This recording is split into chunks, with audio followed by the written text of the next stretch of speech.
Ние го имаме сега началникот на ДЕБАР, господинот Хекуран Дука, со кого што по оваа кратка музичка пауза направена за потребите на утрински брифинг стапевме во контакт и ќе речам добро утро господин Дука. Добро утро. ДЕБАР е една од општините која што во почетокот во оваа борба против COVID-19 може би беше на насловните страници на сите медиуми во Македонија, бидејќи заедно со Центар Жупа, ако не се лажам, некаде на 13 март беше прогласена кризна состојба. Каква е состојбата во моментов во ДЕБАР, господине Дука? На почетокот имаше апели и од ваша страна и од видов и некои медиумски известувања дека не сите се придржуваат до мерките, но се воведе една кризна состојба, се променили и наравот кај луѓето за она што значи сериозност во оваа борба?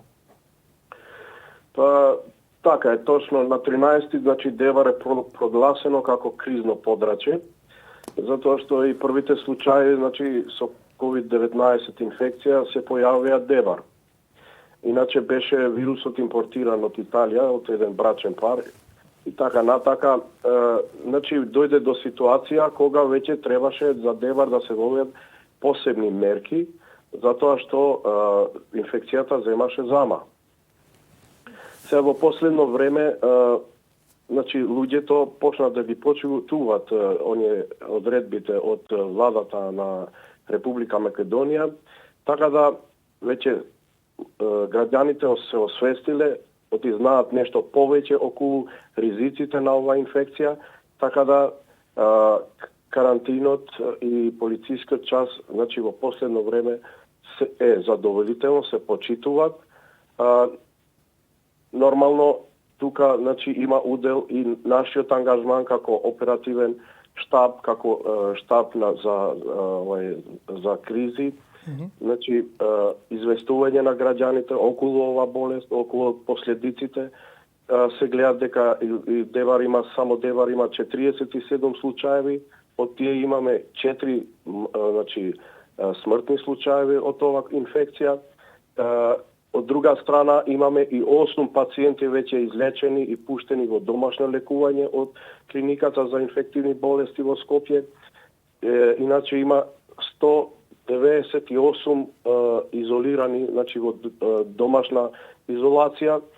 Така да еве третиот ден веќе немаме значи позитивни од тие испратените брисеви, немаме позитивни случаеви. Да. Така да може да се рачува во последно време како состојбата да е постабилна, а тоа не значи дека нема позитивни случаи. Значи епидемиолошките служби веќе работат на терен, уште земат брисеви, така да мислам еве една надежда да речиме условно дека е постабилна. Тоа не значи дека нема нови инфектирани. Да, а господине Дука, во какви се, бидејќи предпоставувам дека сте во комуникација со централната власт, во комуникација сте како прв човек на општината со оно што значи доктори, експерти за поминување на оваа здравствена криза, до кога ќе трае кризната состојба на ДЕБАР? Може ли да се даде некаква првична оценка за до кога ќе биде заклучен градот? Па не знам, сега никој не може да предпоставува, оти како што слушаме од експертите се работи за уште не до крај испитуван вирус. Значи, вирусот, значи, однесување на вирусот е многу чуден и многу интелигентен. Така да, како што рече и министерот за здравство, значи може пикот да се очекува кон крајот на месецот април. Сега дали тоа за ДЕБАР ќе важи, оти ние бевме понапред и дотека се ствара она имунолошката бариера. Значи кога ќе се кога ќе се инфицира 60% од населението, се ствара оној имунолошки одбран. И тогаш мислам дека нема да има веќе инфекција. Епидемија. Ќе биде крај на епидемијата. Значи, ние сме во стален контакт, секој сабајле дочиме со станоци на оперативниот штаб и нашите барања секојдневни, значи ги пратиме во главниот централен централ за управување во кризи кој е подигнат на ниво на владата и нашите барања значи углавном се реализираат, така да градот јако што е во како кризен штаб, како кризно подрачје, тој и функционира условно речено нормално.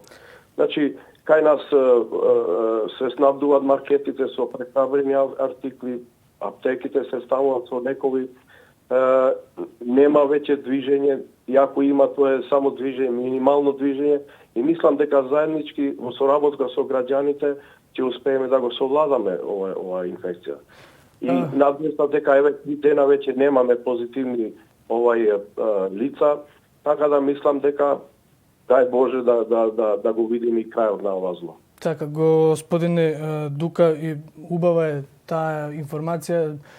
Се надевам дека така и ќе продолжи таа крива на заразени во Дебар, односно дека ќе немате во повеќе денови или во еден циклус 2 на луѓе заразени од COVID-19, знаејќи каква е оваа борба и секако општината Дебар, која што беше на почетокот барем во центарот на вниманието на заразени граѓани. Јас се надевам не само во Дебар ќе се стабилизира ситуацијата на ниво на цела Македонија. Ќе ви се заблагодарам уште еднаш за јавувањето во утрински брифинг и ќе ви порачам чувајте се.